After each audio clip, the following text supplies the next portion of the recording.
something called Martin Luther King Jr. Day. I can't figure out what that is, but they're doing it. And I remember, as some of you know, I grew up down in Alabama, up on a plantation there. And prior to the so-called civil rights movement, and it was one of the worst things that ever happened to the blacks, other than abortion. The so-called civil rights movement was the worst thing that ever happened to them, other than abortion. And if you notice, but most of the blacks have only gotten worse generation after generation after generation, because they have developed a socialist, Marxist mentality. Very radical. And it wasn't like that. That's what's so interesting to me, is that the blacks, prior to the civil rights movement, were working toward being independent people. They were no different than the Jews, the whites, anybody else. They had family. They worked hard. They owned businesses. Some of them went to college, but college wasn't a big thing back then. Having a trade was the big thing. Being able to work with your hands was the big thing back then. And so the blacks were working. They were not complaining about the white man, even though there were blacks only water fountains and whites only water fountains. The whites and the blacks who loved what was right, they got along. And those whites and blacks who did not love what was right, they didn't get along. That's just the way it is. And so the blacks were doing way much better back then than they are today. They are a mess today because they have been lied to. Check out Uncle Tom Part 2 there if you have any doubt about the so-called civil rights movement. It's a documentary. It's really, really good. Uncle Tom Part 2. And these people know that it's easy to control the blacks because they don't have family anymore. They don't have fathers to guide them. But according to The Guardian, Martin Luther King was no prophet of unity. He was a radical. He was a part of a much wider movement standing alongside of socialists. This is why the older blacks didn't want the younger blacks to get involved with the so-called civil rights movement mess. And it's just awful. They don't push capitalism now. They don't do anything. Totally have a socialist mind. And if there are a few blacks who break away from that mentality, those socialist mentality blacks, they try to stop the blacks. They don't need their enemy to stop them. Those blacks be trying to stop it. The Guardian is reporting that MLK children, Martin Luther King's children, Martin and Bernice King, have continued their father's legacy, protesting for civil rights. No such thing, by the way. Protesting for civil rights. Martin says he talked about a living wage. He talked about a living wage, referring to his father. He talked about a living wage. He talked about radical redistribution of wealth. MLK's children, on their father's life, he was extremely radical.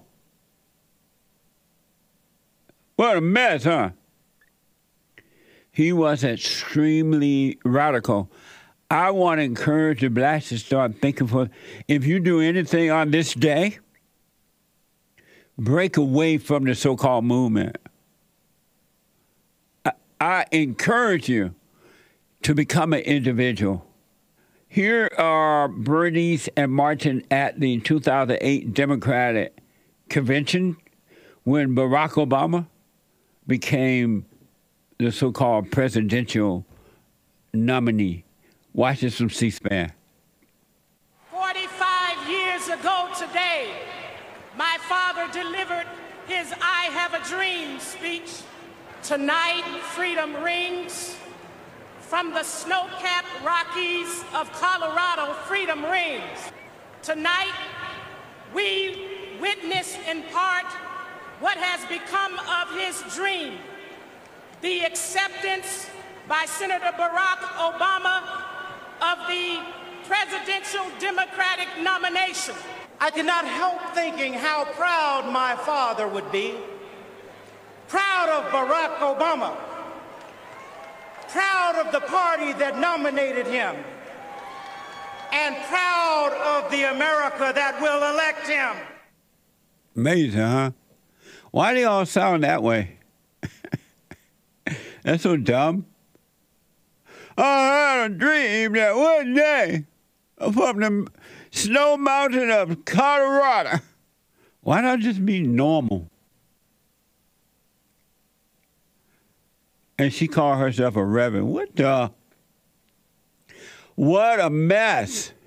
And some of you might not have heard of this guy. But according to WHYY.com, Clarence Jones assisted King by drafting his I Have a Dream speech, a resounding cry for racial equality. What in the world is that? Racial equality. So Clarence Jones, according to WHYY.com, assisted, Clarence Jones assisted King by drafting his I Have a Dream speech, a resounding cry for radical equality.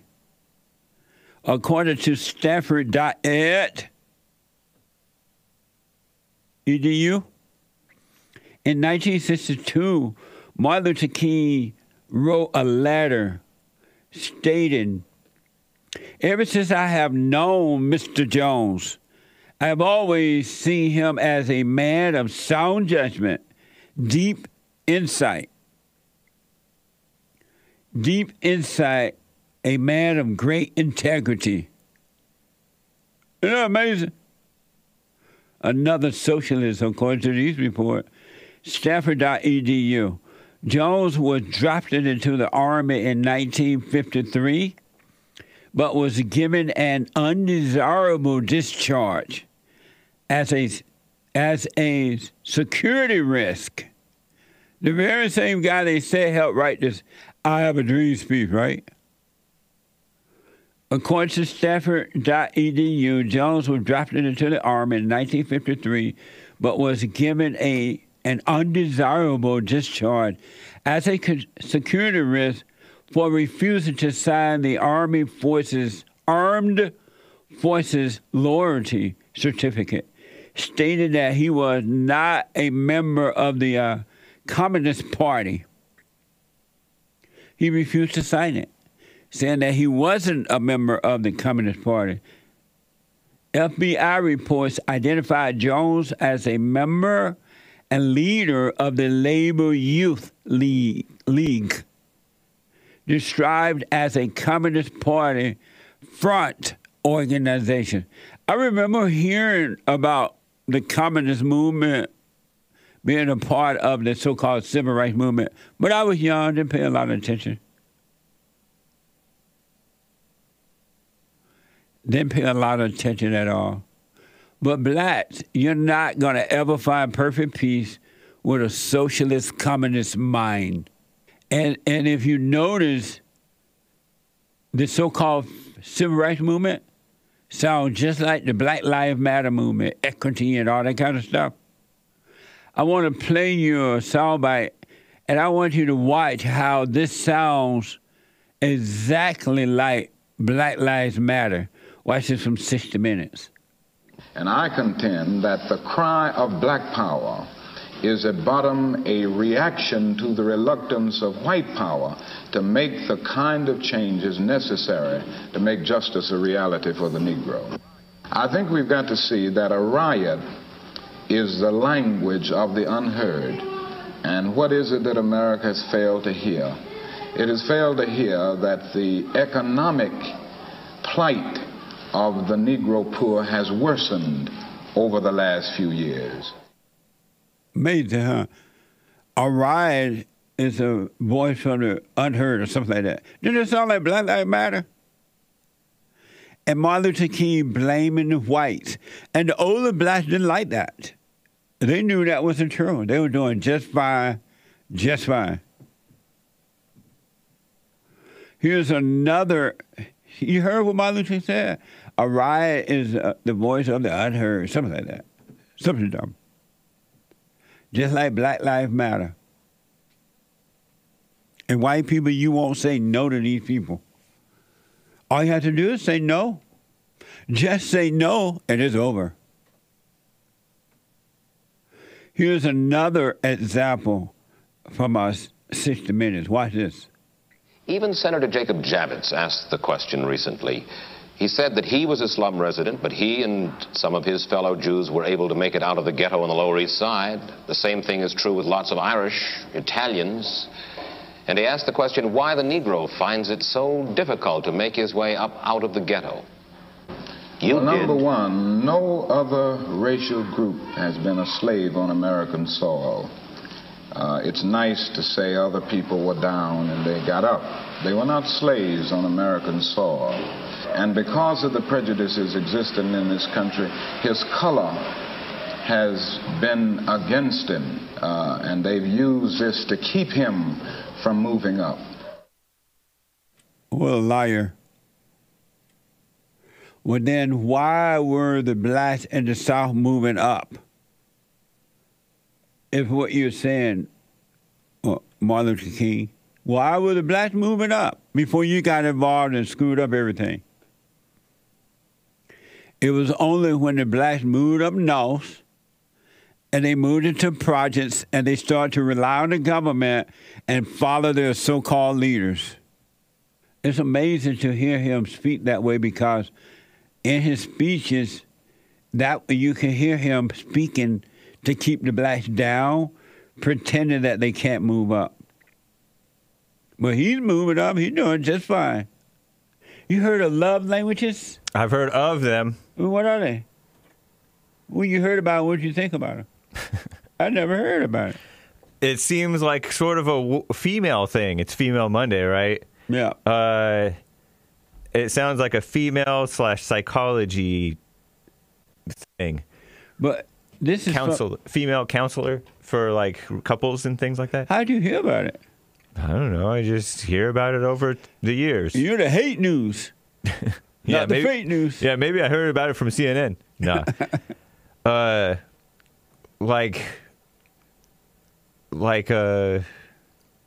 If I give you my flat Earth model, that's part of my love language. I'm expressing my love.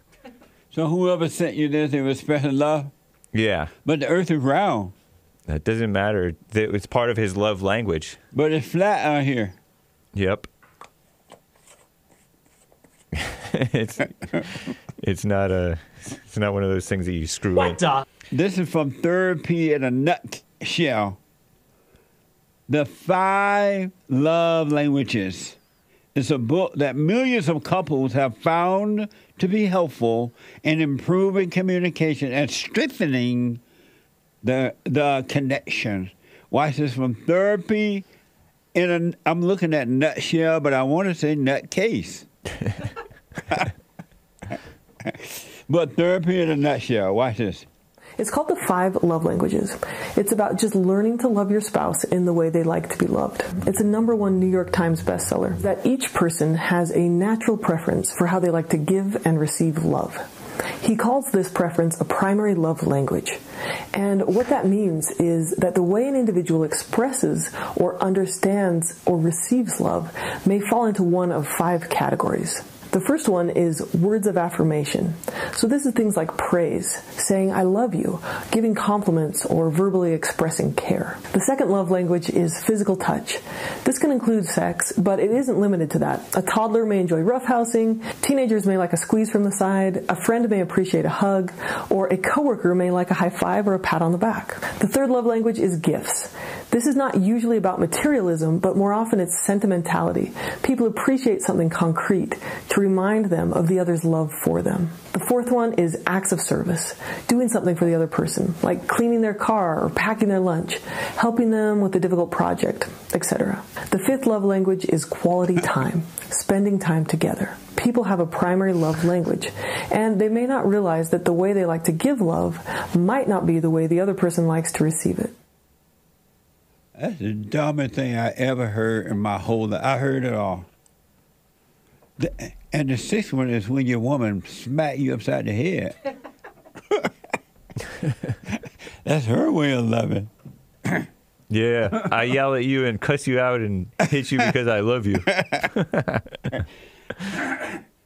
That's the dumbest. Those are the dumbest suggestions I ever. And it's popular. She's not suggesting it. She's just describing it. That's how people are. What? I don't think it's... What? I don't think it's... What's dumb about it? First of all, you're not supposed to be working on a relationship at all. I didn't say you were. Either it happened naturally or it doesn't happen at all. And none of those things have to do with love. You know what's funny? Big Bump says the blacks are really into the love language, quote-unquote, thing. That's the problem. What a mess. I told Maybe you you're people onto with something. degrees are dumb.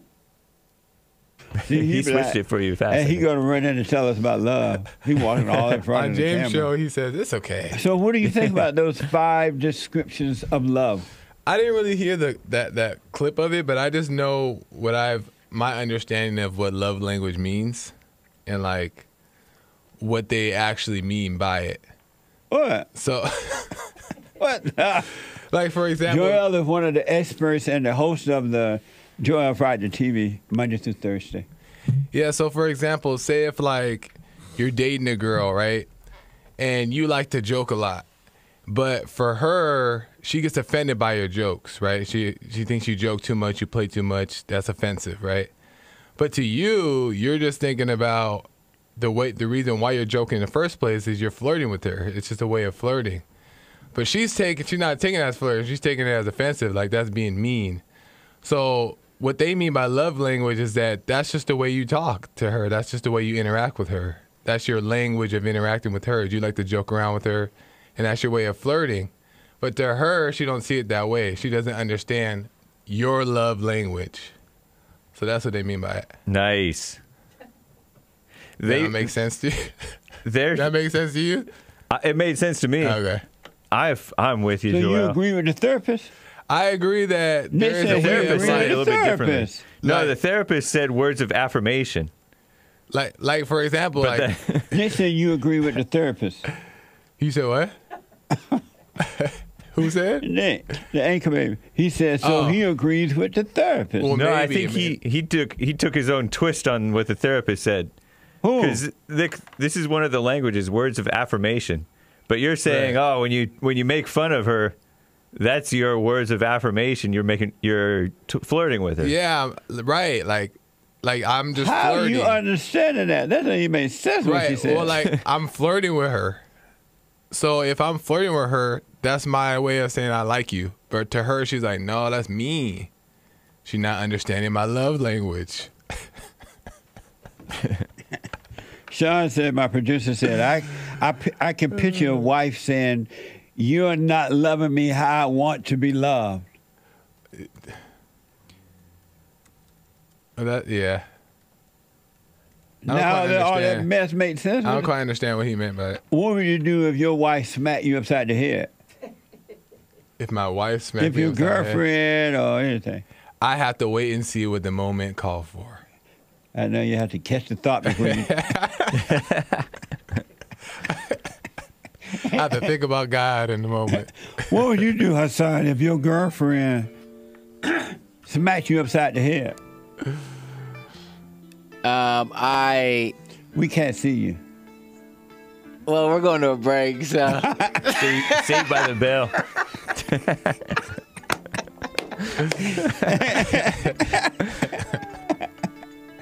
But That kind of stuff is for people who are in a fallen state. That's what her son dog need. Well, that's true. Nobody should be getting offended, but I think it's helpful to have some insight on the other person, knowing how. But those people have degrees. That's why they don't know what they're talking about. Yeah, that's overly done. That's emotional. That's trying to cater that's to the all people's female. Needs. For sure. That's For hell. Sure.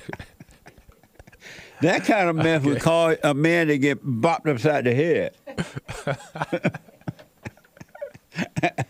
Because that is a display of weakness. And women hate weak men. Do you know the depths of how much women hate weak men? I agree. But there's just a little bit of truth in there that I like can't what? put my mind on. Like what? Well, like I was saying, just the insight. You just give That was no insight. No, but... But your point is still the same. The point is still like it's overly done, but there is still some truth to understanding the insight of other people's. There was no insight into that. Yeah, a little bit. Like what, for example? Yeah, she's saying that understanding where people come from, understanding how they speak to one another. What does that mean? Understanding that you may be perceiving it the wrong way. What? You may be perceiving what they're saying the wrong way based off of like not understanding where they come from. So like, for example, if you like to joke around, people can easily just say like, oh, that's so mean, right? And that's them taking it personal, but you're having fun and you're actually being nice. If you're joking with them, it's because you like them. But some people would take it offensively. Like, wow, why is he being mean? But you're not being mean. You're just like Joel Friday, he black. Right. Like Joel Friday took the small yellow bus to school. Right. Okay, you can stop there. We don't need to keep going. But anyway. That's his love language. That's right. See? And you're perceiving it wrong. And so I like that no excuse mindset of Jesse Lee Peterson and the guys at Bond and gals at Bond. And so I pretty much went to church ever since 2007. Sometimes I would take breaks. He had me go up on stage, and I didn't mind taking weeks off at that point, hanging out with friends instead of going to church. I was living... I was 25 years old, living back with my parents, and he's like, you still live with your parents? You got to move out. And then so like maybe a year later, I moved out on my own, 2008, and that was the last time I moved out. For the third time I moved out, because every time I moved out, it would be with a roommate, and the roommate would get engaged or married, and so I had to go back home. And so finally I got my own place, beautiful guest home, and I loved it. Oh my gosh. I recommend moving out on your own if you can. Or work towards it, patiently work towards moving out on your own. If you are one of those people who is over 18, 19, and you're not on your own yet. Maybe even the ladies too, guys and ladies. So I didn't come to JLP through YouTube, through politics, through race stuff. I'll get into the politics and race stuff. I was already pretty conservative. I already knew that the blacks were dumb on believing in racism stuff. I already knew that, well, in my mind, nobody took Al Sharpton seriously. So when JLP talked about the race stuff, I was like, yeah, I already know that. But I did relate to what he would say about blacks and anger and family, about the father not being there or being weak, the mothers being angry or imposing or micro-meddling and being too mama with the kids, the resentment thing, the anger. So I took what JLP said about the blacks and related to it. I wasn't like, yeah, you dumb blacks. Although sometimes, that evil spirit may crop up, because you're like, people get sick of the blacks, and it's understandable. But so that's me, and now I'm 2013, I ended up working for him. 2007, he offered me a job, but I didn't take it. I was starting to work at a cabinet shop, a family-owned business. 2013, that family business was like going under. It wasn't really my family, totally. But it was going under. I was working I worked my first 7-day week, pulling all-nighters for this custom cabinetry shop. And then Doug over here said, hey, he needed a new producer. His old producer was going to become the teacher for the school that he ran a few years. And so he said, hey, you want to be the producer? I had never worked in radio at all. I had no inclination towards it, but I did appreciate the radio show. I would catch it early in the mornings before work. And so I'm like, let me think about it.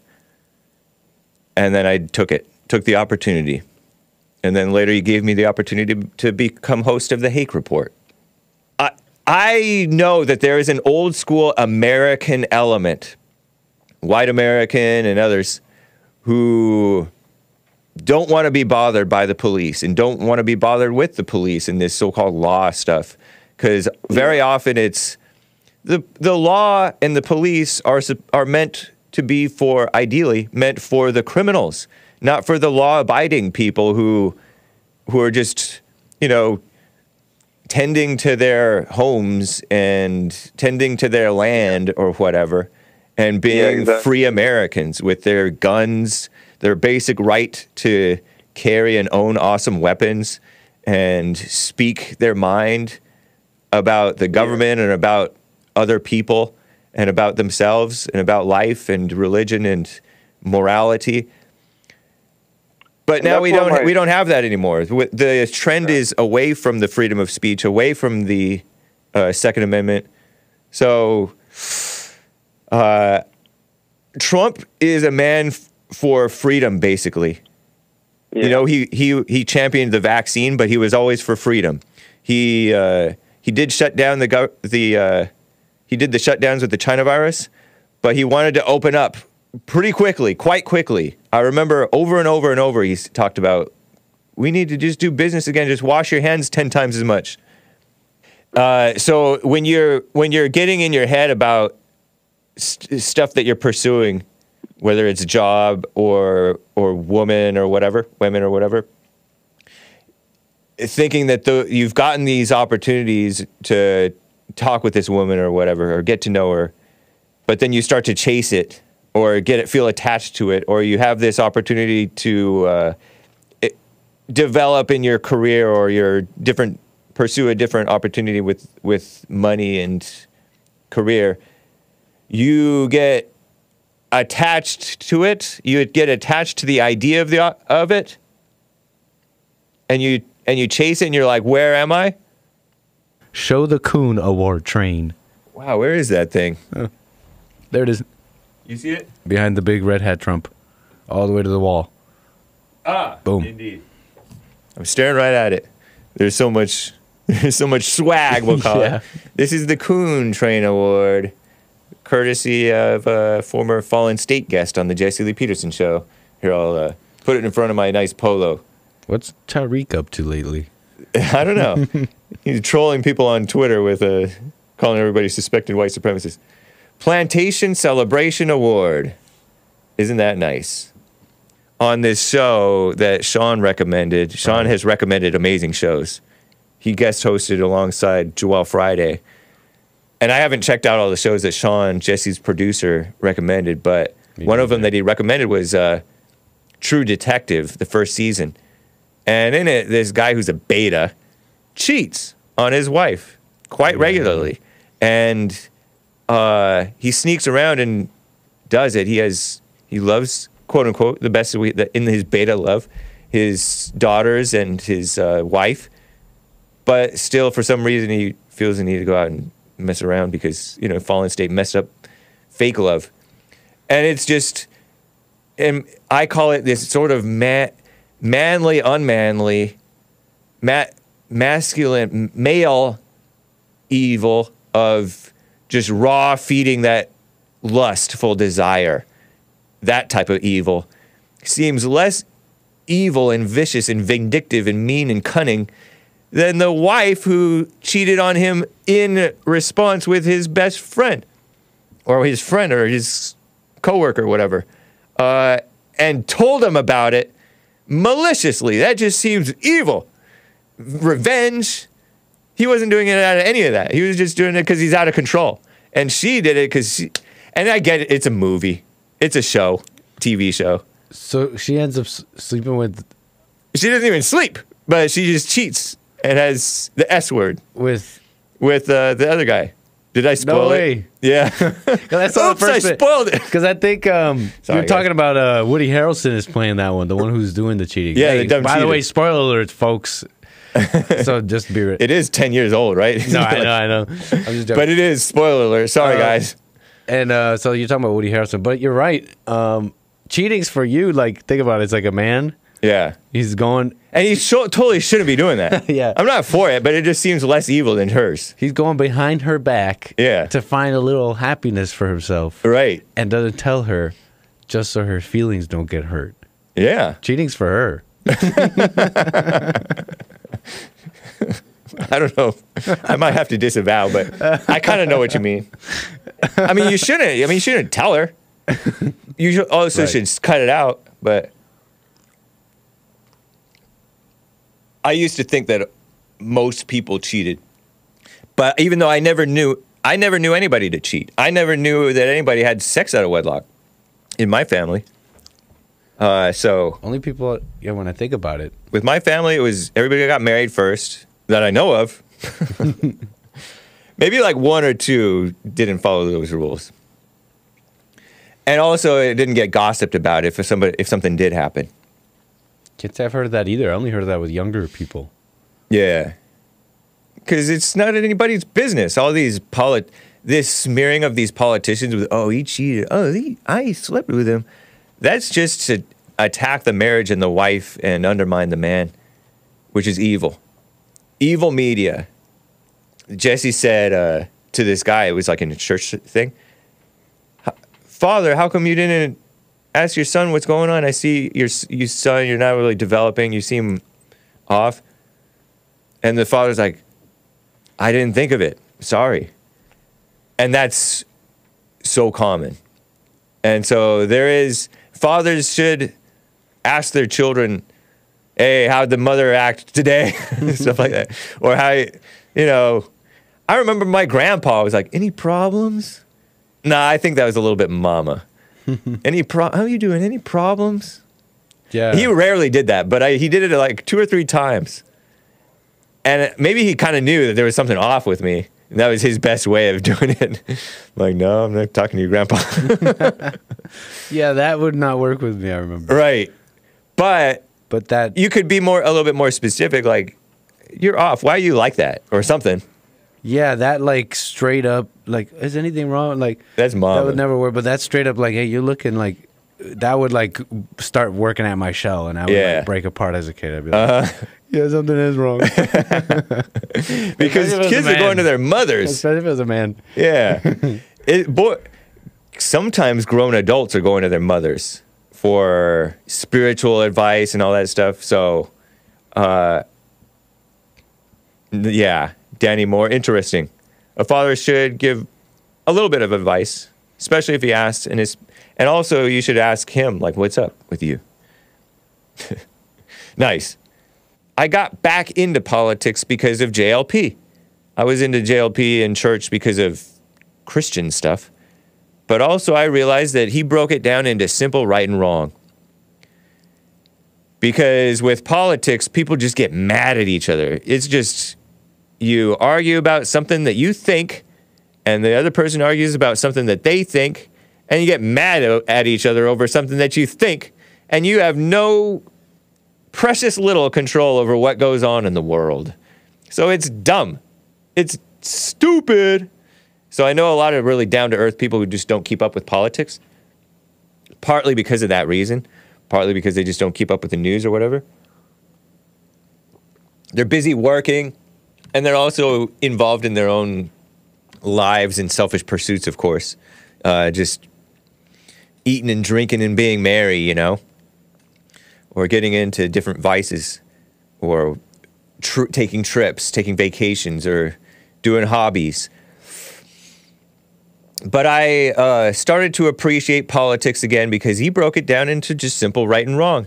And I got into different politicians somewhat, got excited about them somewhat sometimes. Mostly I got excited against them. In the case of Obama, I'm like, I got excited against him. I got kind of like angry or almost panicky about him. He was like, he's going against the Second Amendment. He's pushing lies and evil. People are swallowing up lies. He's pushing the LGBTIQ agenda. So evil. What a sucker. A blind leader of the blind. I had to go over to Texas, Austin, Texas. It was freezing cold. It was so cold it made you want to slap your mama. It was so cold. But it went well. It was an amazing trip. Very, very amazing trip. I was a guest on Your Mama's House, which Tom Segura and his wife Christina. Tom Segura and his wife Christina. Your Mama's House. I mean, your mom's house, not mama, but your mom's house. And it's going to be airing next Wednesday, the 24th. It was an amazing trip, and from what I can tell, it went well. The discussion was amazing, very interesting. And so I appreciate Your Mom's House and Tom Segura for having me on. It was amazing. So we'll remind you next Wednesday, the 24th, it is due to air. It was so interesting traveling this time, too. Things have really changed in traveling. It's amazing how overnight it seems, though this stuff been in the making for a long time, but overnight things just changed.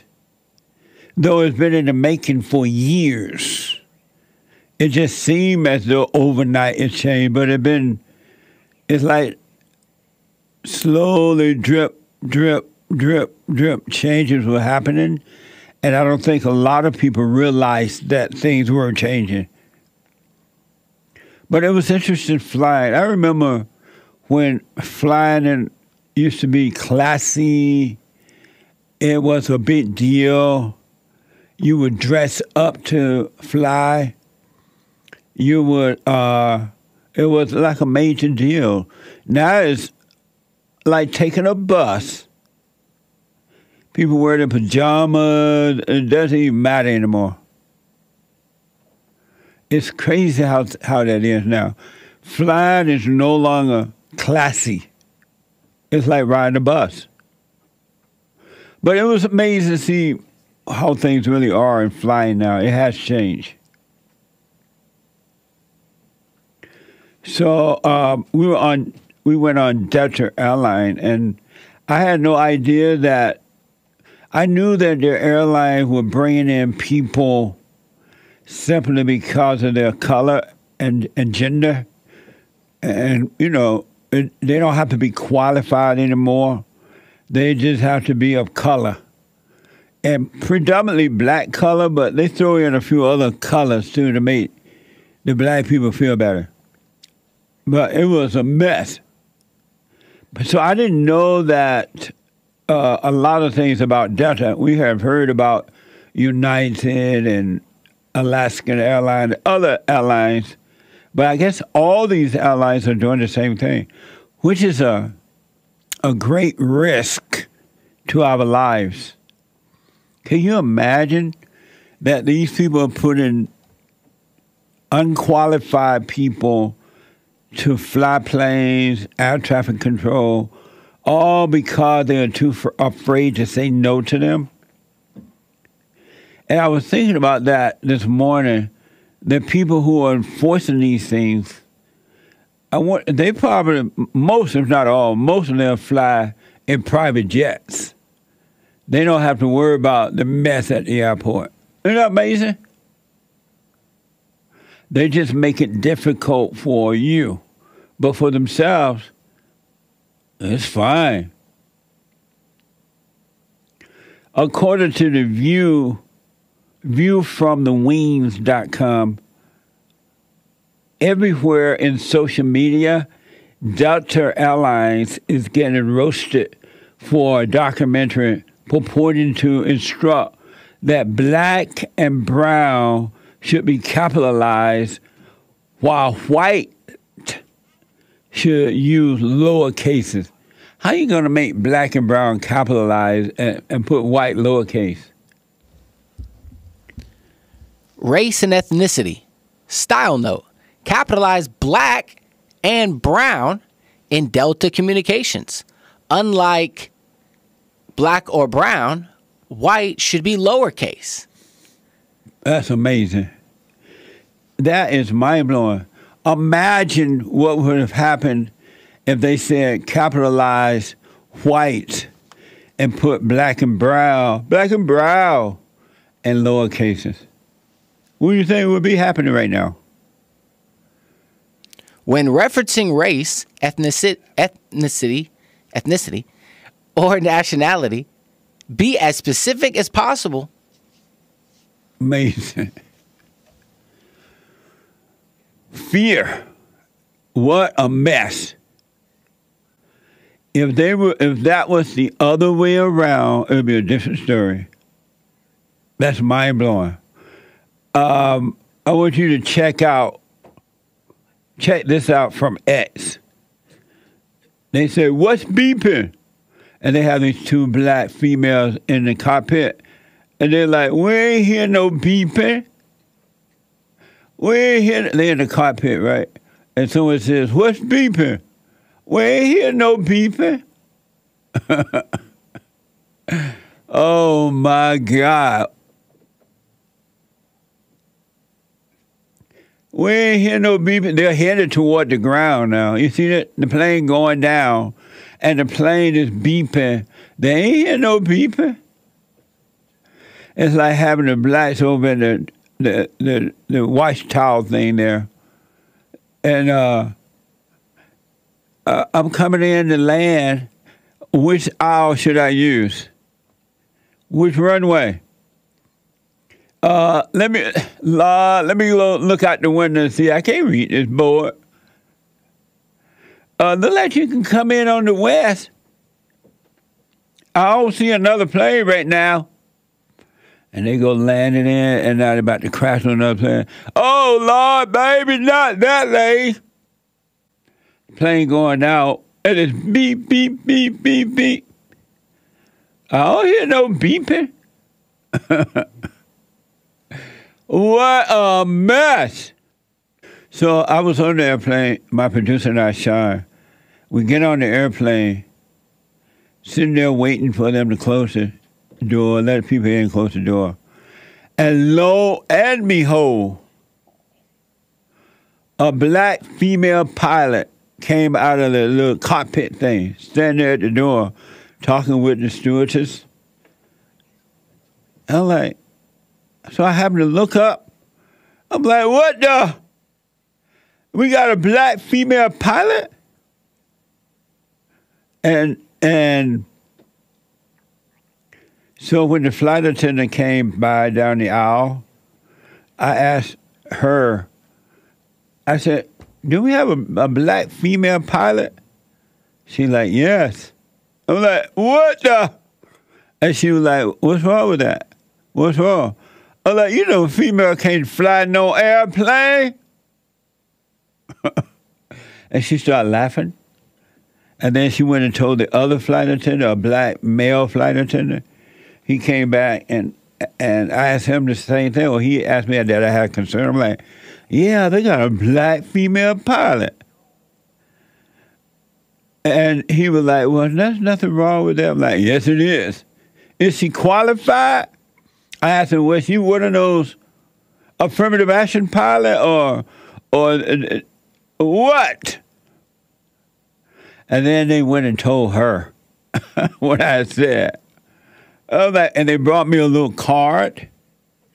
They went and told her what I said, and so they brought me a little card. They said, here, she told me to give you this. It was like this, right? A little card. I'm like, what that? And so I looked at it, and he said that, oh, it's just information about Delta flight. I'm like, oh, okay. And so I kept it. Here it is. And so the flight went on, and but the good thing about it, they said she had there was a white male pilot in there as well. And I'm like, phew. Lord, we have a chance to make it. It was a crack up. We were cracking up, man. It was funny. And so when we got to Austin, Texas, we get it off the plane, and the black female pilot came out again because they said, oh, the pilot want to meet you. I was like, oh, okay. So I'm walking by, she's standing there at the door, and she introduced herself, and I introduced myself. And lo and behold, because she was speaking kind of low, she sounded like an African, like a foreigner. And she looked like a foreigner because she's like real black. You know, that shiny African black like stuff. She looked like that. So she looked and sounded like a foreigner. And so I asked her, she introduced herself, I introduced myself. And I asked her, are you affirmative action pilot? And she mumbled something. I couldn't understand what she was saying. So we agreed, and then I went on my way. It was an interesting thing. And so we had a good time. Everything went very well. Coming back, I'm walking through the airport here in L.A. And lo and behold, there's this woman with two children, a girl and a boy. The boy looked younger than the girl. And guess what? She had him on a leash. A leash. Can you imagine putting your child on a leash? And Sean and I were cracking up when we saw that because the boy was trying to walk away and she snatched him back on the leash. And Sean said, my producer, taking the dogs off the leash and putting the children on a leash. And I said to him, I wonder, will he ever get over that trauma of growing up on a leash? The children growing up on a leash. They love the dogs better than they love their children, humans, right? Human beings. They take the dog off the leash and they put the child or children on the leash, treating them like a dog. Who let the dogs out? I told you mothers don't love children anymore. They treat them worse than they treat the animals. Worse than they treat the animals.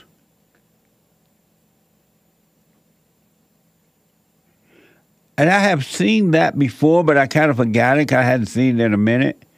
But this woman had this son on a leash.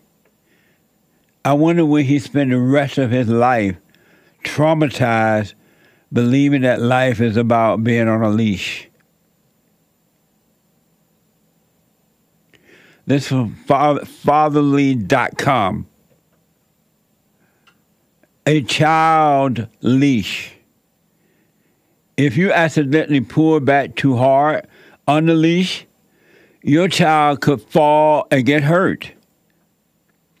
If the leash get wrapped around their neck, it could be a choking hazard. It's important to say if their use damage a child's psyche. Watch this from ABC. These photos recently posted at parenting blogging site mom.me, busting a hot button conversation wide open. Kids on leashes, good parenting or bad behavior? It has its pros and cons. Mixed reaction from Tampa parents we talked to at Al Lopez Park, where we didn't find a single kid on a leash. This mom of two says she's used one in the past on her nieces and nephews. I personally felt weird doing it. A father to 3 and grandfather to 6 says he's used one too at a crowded theme park. I think they could be very useful and make things safer. Little Sienna's dad says he's never used one, but that could change. That was goofy at first before I had a kid, but then realizing now that she's walking a whole lot faster and probably doesn't understand the whole concept of traffic yet, I'm not completely opposed to it, I would say. It trains children to think that there's always kind of somebody else kind of in charge, pulling them, so they don't learn to look at things from an independent perspective. Wow, that's right. Take away their independence. And the men are doing exactly what the women do, instead of saying no. They're doing it as well, putting the children on leashes like they're animals. Another thing that happened on the plane, we landed in Los Angeles, and you know how they can pull up to the gate and they tell everyone to sit down, don't get up yet, even though we just hit the ground, we don't get up until we get to the gate. So we got to the gate, and they opened up the door and told people, okay, y'all can get off. And out of nowhere, some black guy ran from the back up to the front. I guess he was trying to rush to get off. And there was a black woman sitting right in front of us. And so he looked over, he saw her sitting there. Even though he was pushing through the crowd, he said to her, oh, Black Queen, I'll wait and let you out first. You're the queen. You're the Black Queen. And you know, you got the black man got to treat the black woman, the Black Queen, right. All you could do to that was shake your head. So you pull back a little bit and let the Black Queen go first. He didn't know her or anything, but she was black and she's the queen. Now do you see why not all, but most black women are out of control? The black men do not correct them at all. They call them queen. They call the devil queen. Black Queen, I'll let you out first. I'm like, Lord, have mercy upon the blacks. Not all, but most. Have mercy. My name is Noah, and my name. Have mercy upon the blacks. What a mess! This is from the Wall Street Journal. To make their homes as cozy as possible, people are taking inspiration from their lazy pets. They're taking inspiration from their lazy pets. This holiday season, Pluffle, $499 human dog bed. Human dog bed. Topple many a wish list.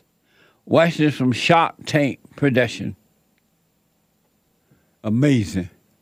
And they're making it sound so exciting because they're making money from it. They know that you're in a lower fallen state and that you're in an animal-like state. And they can take you out of your bed and put you on the floor. And you're going to do it. Especially if you're a female. Take you out of the comfort of your bed and put you on the floor, and you do it. There are Christian women who are mothers of children, and they treat their children like crap, especially the boys. They have no patience. They have no love. It's hard to find a human being that has love. And one sign to know that you don't have love, if you pay attention to you and what's happening in you, you will notice that everything you do is about you. It's not about the other person. Never. It's about your thrill, your feeling. All in the name of Jesus. There are Christians who believe that they can change their own lives, that they can create life. And you wonder why Christianity in America has no power over evil. Because the people have not returned to the Father. They have not been born again of the Father. Psychedelic is reporting that in 1960s psychiatric case studies on an aggressive child. Watch this from Psychedelics. He's an intelligent child and a very attractive one. But Philippe is a problem. At school, at home, to himself. Philippe is an overly aggressive child. What can be done? This is the supervisor of his nursery school, Miss Steinberg. He tried to choke a little boy because this little boy wanted to play with a little girl that he was particularly interested in. He's inclined to reject any authority or limits set for him by the teacher. Nope. This is Philippe's mother. He's terribly disobedient. A child has to know and has to respect authority from a teacher or from a parent. I feel somewhere along the line I failed. He's a child that has really everything a child would want. He's such a difficult child anyway to handle that I just couldn't take another. Wouldn't want another child. Who do you think's the most important person in his life? I would say I am. You are. Well, of course. The aggression that you see in the child, in the little boy, is the same anger that's in the mother. The way he's treated others is the way he's been treated at home. She's trying to force and impose her will on him, because it's not in her nature to raise the child. She is a failure. So she's trying to will it to be, force it. And this is why children need the father to be there, to stand between the children and the mother.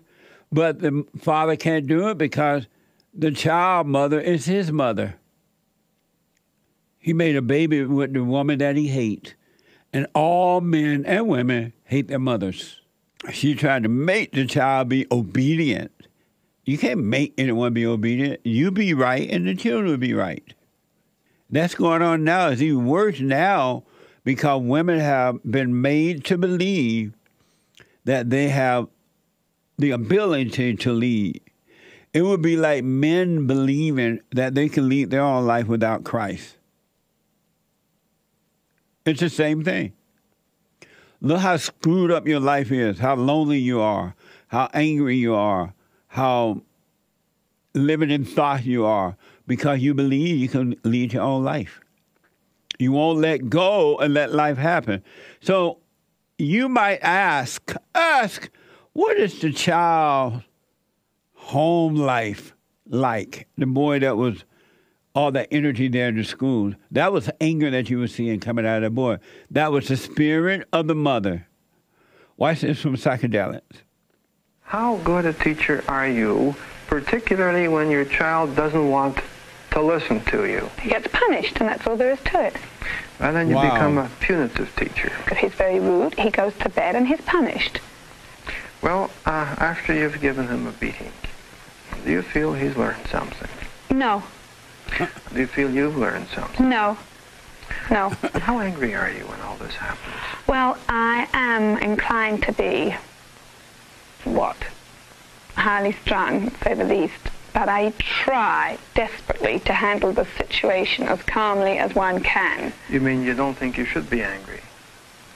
I shouldn't show my anger. Why not? Well, when I raise my voice to him, he raises his voice back. My husband is inclined to give in much easier than I. When I say something, I mean it. But if I'm going to persist, and the next minute my husband's going to give him exactly what he wants, I've lost. If you have an army with a dual command, you've got a very chaotic situation. Amazing. See that spirit of evil in her? She's competing with her son. It's not competition, woman. That's that spirit in all women until they return to the Father. They don't have to be like that. And it's not the woman per se, but it's that Eve spirit since Adam and Eve days. It's passed down through the woman. The hell come through the woman. And she said, well, his father gave in a little more than I. She demand that it goes her way or it ain't going to be. She'll destroy the kid. Because I love the way that man would answer her all the right questions. That's the way it was in the good old days when men were men. Boys were boys. Men led the way. They weren't afraid to tell the woman she's angry, she's evil. And it's not her, but it's the spirit that made a home in her. They were not angry and afraid to say that. You think men going to tell women that today? And as a result, the woman is lost. Because the men don't love her enough to tell her the truth, to bring her out of her hell that she's in. How do you feel about the death penalty today? Are you for it or against it?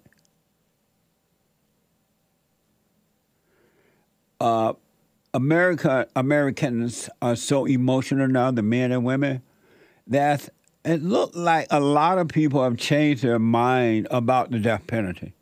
Are you for it or against it? That's an amazing question. I'd like to hear, are you for it or against it? And if so, why? If not, why not? And I wonder if this particular case would cause your mind to change one way to another. This is from Breitbart. A 20-year-old woman in Newcastle, Pennsylvania. Ladies, you must return to the Father. Evil is working through you. And the men that evil is working through, it's evil of their mothers. It's not normal for men to be evil. It's an abnormal state of being. And it's really abnormal for a woman to be that way, but Satan is her God because of Eve. But you can return to the Father. Forgive your mothers, forgive your fathers, and you shall be free. Breitbart reported that a 20-year-old woman in Newcastle, Pennsylvania is accused, this is interesting to me, is accused of fatally poisoning her boyfriend's 18-month-old baby with acetone. Watch this compilation. Yeah, Alicia Owens is facing a slew of charges in the death of her boyfriend's 1-year-old baby girl, Iris Alfera. The criminal complaint outlined some very disturbing web searches that helped investigators zero in on her. Now, back in June, 1-year-old Iris Alfera was rushed to a local hospital and eventually airlifted to Children's, where she later died. After being found unresponsive in her father's home, he shares with his girlfriend, Alicia Owens. The medical examiner determined the baby died as a result of acetone poisoning, which caused organ failure. Now, leading up to the baby's death, investigators say she ingested numerous water beads, button-shaped batteries, and a metal screw. Wow. Can you imagine that? And you know what's interesting about that whole thing? The same evil spirit that encouraged that female to do that, it's the same spirit that dwells in anyone that has anger. Anyone that has anger. Jeffrey Dahmer, Hitler, mothers who turn their children away from the fathers, fathers who cannot deal with the mothers, emotional people, whether it's feel good emotion or feel bad emotion, it's the same evil spirit. Every human being is 2 hoops and a holler from doing what that woman did or becoming Jeffrey Dahmer. You are possessed and don't know it. Drop the anger and see in yourself that you're angry. Forgive mama. And forgive daddy for not protecting you from mama. They both could not help themselves. Isn't that amazing? The Daily Mail is reporting that 2 toddlers were gang raped in a shopping center bathroom while their mother believed their alleged pedophile co-worker was looking after them. Watch this from Fox. The FBI has arrested Arthur Hector Fernandez III and charged the 29-year-old with sexual exploitation of children. Fernandez is pictured here on his private Instagram with the username allegedly Hector.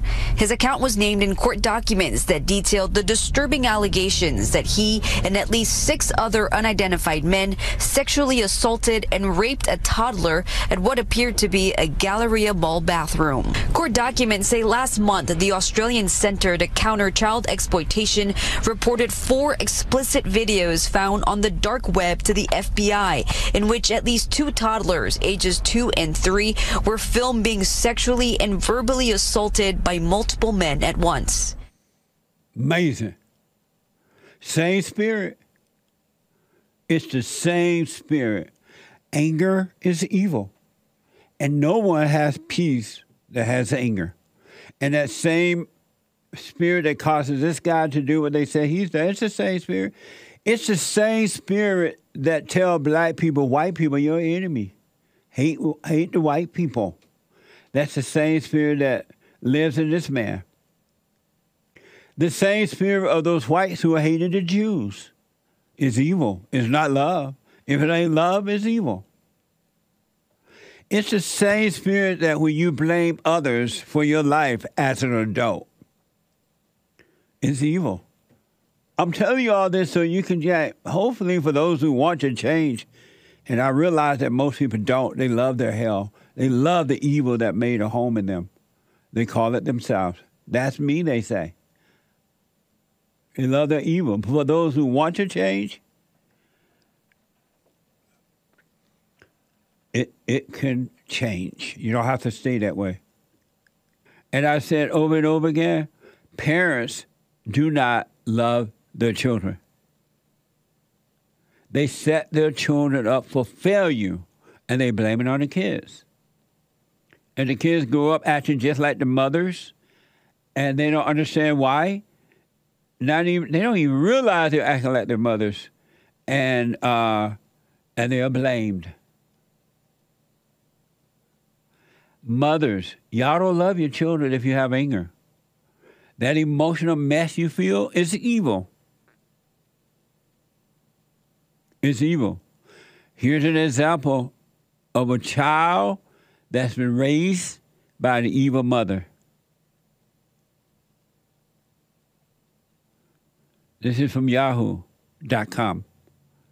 A disturbing clip has been circulating of a Missouri student repeatedly punching her 65-year-old teacher during a violent hallway exchange. Watch this from NBC. Take a look at how a student drags a 65-year-old science teacher who's already on the ground. It appears the teacher tries to restrain the student as the student kicks and throws blows. It happened outside of a Normandy High School classroom Wednesday. The veteran teacher taken to the hospital shortly after. As his significant other told police, a student left class and eventually returned to get her book bag. When she told the student to wait, he says the student pushed past the teacher, grabbed her book bag, and attacked the teacher. Well, where were the police? Where were the parapros? Teaching is one of the most difficult jobs in the world. Amazing. That girl is doing to others what her mother has done to her. And that's the problem of all black people, all human beings, period, but especially the blacks. It has nothing to do with slavery. It has nothing to do with this phony idea of systemic racism or the phony idea of Jim Crow or anything. Except for it's in the home. That's an angry girl who has become just like her mother. You become like what you hate. Mothers, not all, but most, do not love their children. And women who are married and working, you don't love your children. You hate your children. You have no love. And that emotional crap you be talking about is fake. That's hate. That's not love. You're lying when you say you love the children. And I want to know, ladies, you still want to go out and work? Watch this from X. I have ladies that ask me all the time, hey, I feel guilty because I'm in business and I have my kids and I'm not spending time with them. I'm like, well, how much time are you giving them? They're like, well, a couple hours. And I'm like, couple hours? I mean, that's freaking a lot of time. It really is. I give my kids 20 minutes. 20 minutes. My kids don't need more than 20 minutes. But in those 20 minutes, when I'm home, I'm a different woman every day for my kids. When I see them, we play Ring Around the Rosie on the outside. You know, we play, I throw them, I'll do things they don't expect me to do. I don't sit and I don't play with my phones when I'm with my kids. I try to surprise them. I try to do stuff that they don't expect. That's the thing. You're not making the best out of your time. Sometimes your kids get used to you just being there and not really being there. That's an evil female with no love. It's all about her. An evil female. She does not love the man children. 20 minutes. And she's so proud. Poor, poor children. And I've said over and over and over, do what you want. And there are a handful. There are a few people who are finding their way back to the Father. They're looking at themselves and seeing what's going on in them. They're seeing this thing that made a home in them. And that is not them, and they're like, whoa! And they're starting to overcome by seeing that. 20 minutes, he's so proud. I go out and throw a ball with him, I do this. And teaching that like it's true. Our battle is a spiritual battle, warfare between good and evil. Has nothing to do with anyone else. Except our parents for failing us. But once we overcome it, adults, we can overcome it. You're not stuck. You can have perfect peace right here on earth. Paradise, the kingdom of heaven, is right here inside of us and above. Our battle is not physical, it's spiritual. Post-millennium is reported 2 black men accused Topgolf employees of being a racist after they were kicked out of the establishment for openly abusing cough syrup. Watch this from Daily Loud. Man, y'all see what the going on, man? You dropping this in here? That's what we doing, man. 4. Dirty one. All right, man. Yeah, all right. Y'all see what's going on, man. Damn, so we can't play golf? Why we can't play golf? Because y'all are making y'all drink. You racist? Nope. So we said we was gonna put the drink up and we can't do it. And y'all never did. I'm saying we put the drink on. So we can't go. See why the white folks don't want you around? What's wrong with the blacks? They can't go to a nice golf course and just play golf. They got to be black. They must bring in destruction. They have been accused of openly abusing cough syrup. The manager or the owner of the place said, no, y'all can't stay here with, Are you a racist? They say that to control you, to get you to back down and let them destroy your establishment. Those blacks are going into a nice white place and bringing their mess. Everything the blacks touch turned to dust. And y'all see what I'm saying, right? I'm not making it up. It's a spiritual battle. And as an adult, you're responsible for you. You got to work on your life. If you don't work, you don't overcome it. Amazing stuff, huh? It's Bible Thought for Thursday. One quick thing I want to tell you about the blacks and the Democratic Party. The Democratic Party is naturally using the blacks for their own personal gain, and they've been doing it for years now. And I was reflecting the other day, and yes, the Democratic Party is doing what it's doing to the blacks. Not all, but most of the blacks. But I can't blame the Democratic Party, because each individual, adult individual, is responsible for themselves. And you can't blame anyone else for your own life. And the blacks are allowing the Democratic Party to use them. And they want to be used in that way to destroy America. And all the Democrats have to do is go into their black churches and say, I don't feel no way tired. I feel like going on. It's not the Democratic fault that they have been successful in keeping the blacks on the plantation of the Democratic Party for nearly, if not 70 years. You can't blame them. The blacks want to be used. Anyone that doesn't take control of his or her own life, they want to be used. Adults. And so whenever they want the blacks to come out and vote, because they don't care anything about them, it's about themselves. There's no love in this world. They know all the right words to say that would put the blacks in a hypnotic trance, and they put them on a little short yellow bus and take them to the poll. And they press the D, Democrats. And they don't care that they're being played. Here's an example of that. CBS. Joe Biden told a crowd that Republican nominee Mitt Romney want to put you all back in chain. Watch this from ABC. He's going to let the big banks once again write their own rules. Unchain Wall Street. They're going to put you all back in chains. What I say to them is that I'm not acknowledging anybody who is being considered, but I guarantee you there are multiple black women being considered.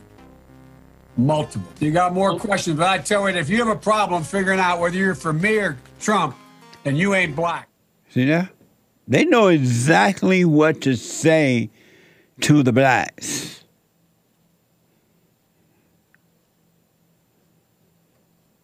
They know what to say. And they put them in a trance. Racism, blame it on the great white hope, Donald Trump. They know exactly what to say to the blacks. And that's all they do. You're not required to work, blacks.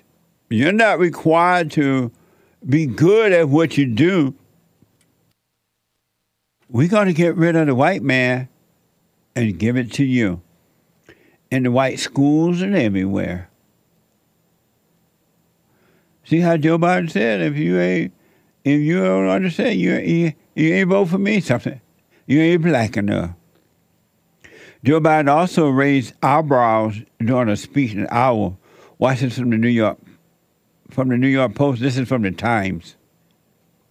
We have this notion that somehow if you're poor, you cannot do it. Poor kids are just as bright and just as talented as white kids. Wealthy kids, black kids, Asian kids. No, I really mean it, but think how we think about it. What a mess.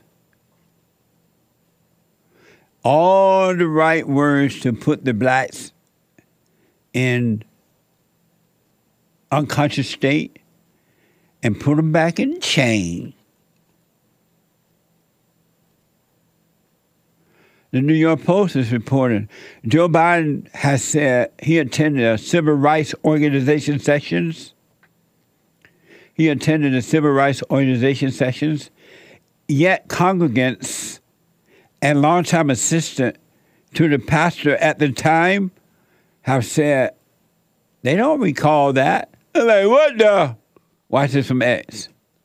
When I marched in the civil rights movement, I marched with tens of thousands of others to change attitudes. I got involved in the civil rights movement. I got involved in desegregated movie theaters. They organized voter registration drives. From the time I got involved as a high school kid in the civil rights movement. But I was a kid involved in the civil rights movement, desegregating restaurants and movie theaters in my state. From the time I got involved as a kid in the civil rights movement. And I got involved in the civil rights movement just as a kid. And that's why I got so deeply involved in my community with the civil rights movement. For real, I got involved in the civil rights movement. Get ready to go out and desegregate restaurants and movie theaters. Quote, more than once, advisors had gently reminded Mr. Biden of the problem with this formulation.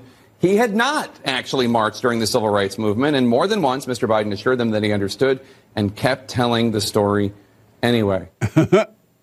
Because he know all the right words to say to the blacks to get them to the poll to vote for the Socialist Party called the Democrats.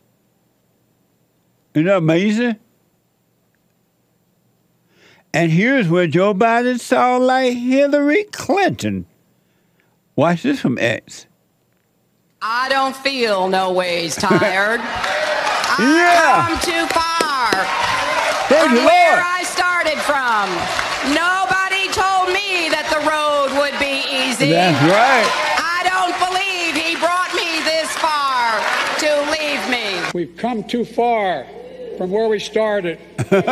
Nobody told me the road would be easy. I don't believe he brought me this far to leave me.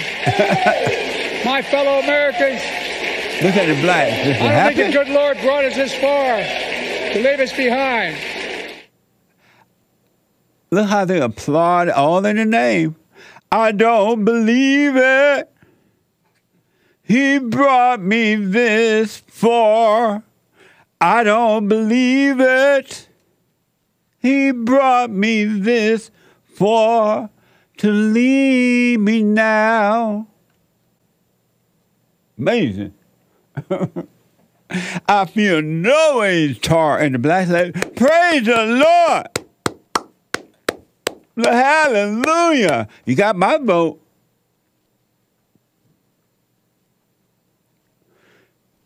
This guy said he participated in the civil rights movement, right? Nobody remember it but Joe. And he got involved in everything, schools, the movie theater, and everything, and nobody knew about it. Come on, man. No, and Hillary Clinton feel no ways turned. And the blacks applaud. All in the name of Jesus. Praise the Lord.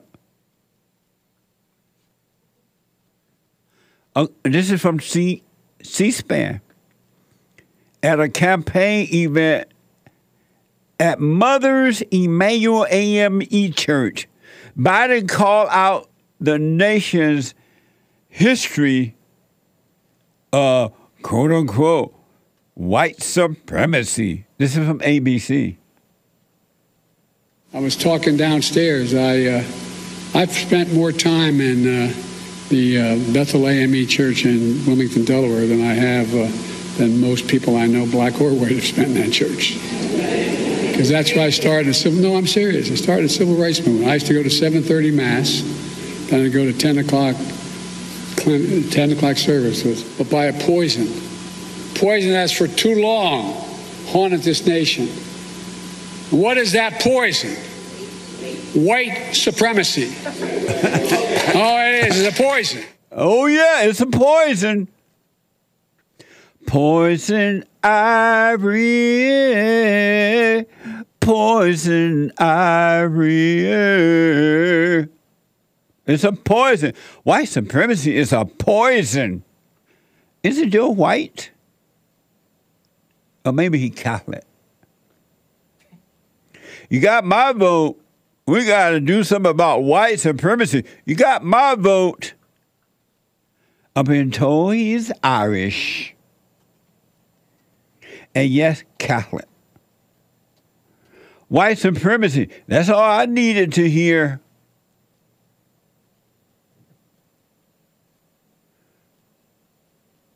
You got my vote, Joe. I'm going to show up at the Democratic booth and hit Democrat. White supremacy. How can I live in this country with that? Last week, or maybe Monday of this week, I forgot, the Great White Hope cleaned up in the Iowa caucus on Monday. This is from Fox. Joy Reid responded to Trump's victory at the Iowa caucuses Monday by condemning white Christians who supports him. Watch this from MSNBC. We must remark upon the absolute tragedy of Ron DeSantis. What's on this her head? man torched the state of Florida's education system What's on by her turning head? it into a grand apologist for slavery. These are white Christians.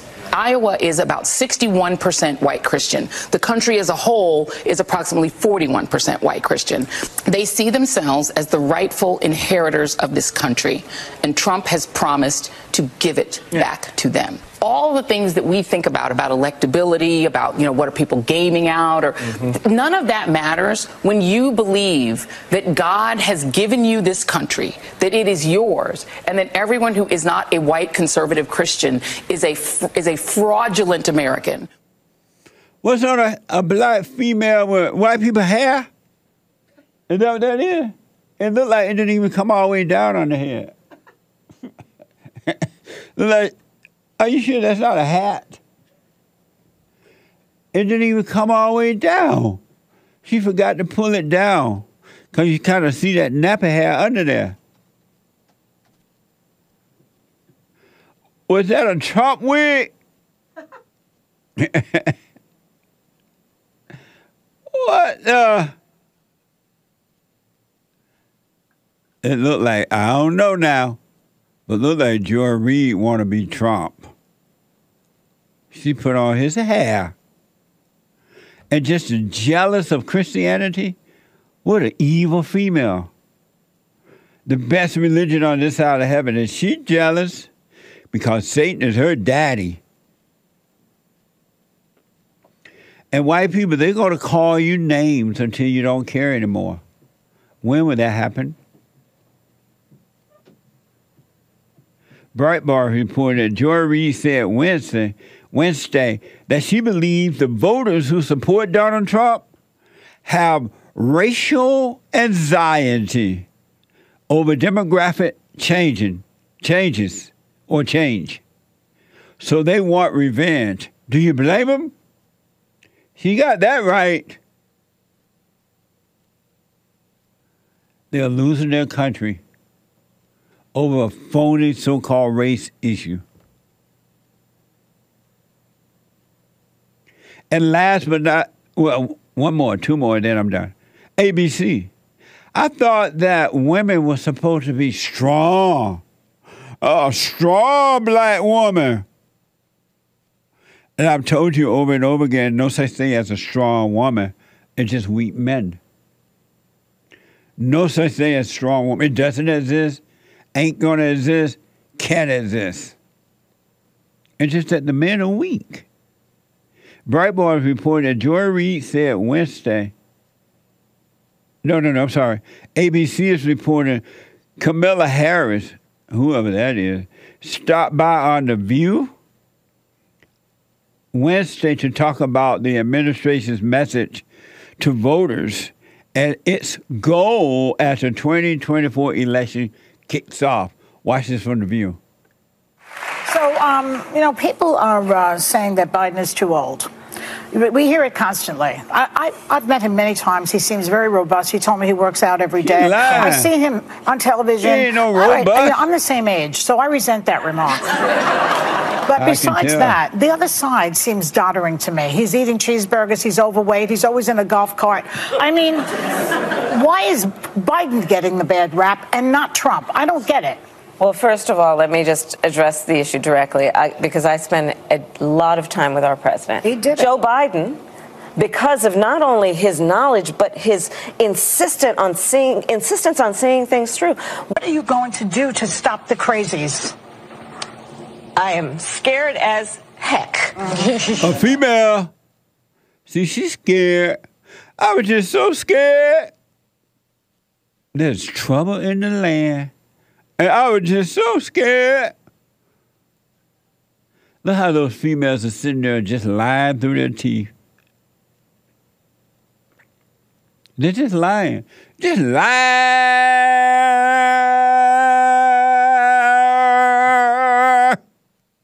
Just lying. I told you hell come through the woman. The gates of hell is through the woman. But some people are waking up. They're like, what the? Some people are waking up. Watch this from TikTok.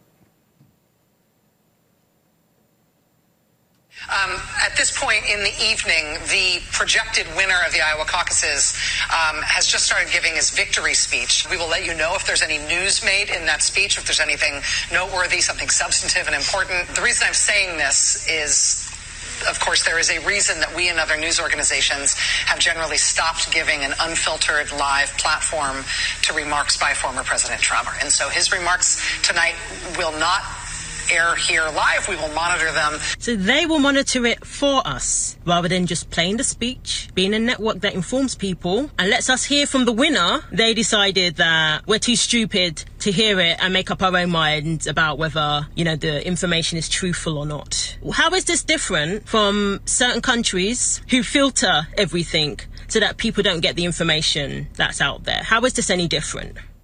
I rest my case. One smart female out there waking up to the lies. I think and she sounds like she's from a foreign country, when you come from foreign socialist communist countries, you kind of recognize when it's happening again.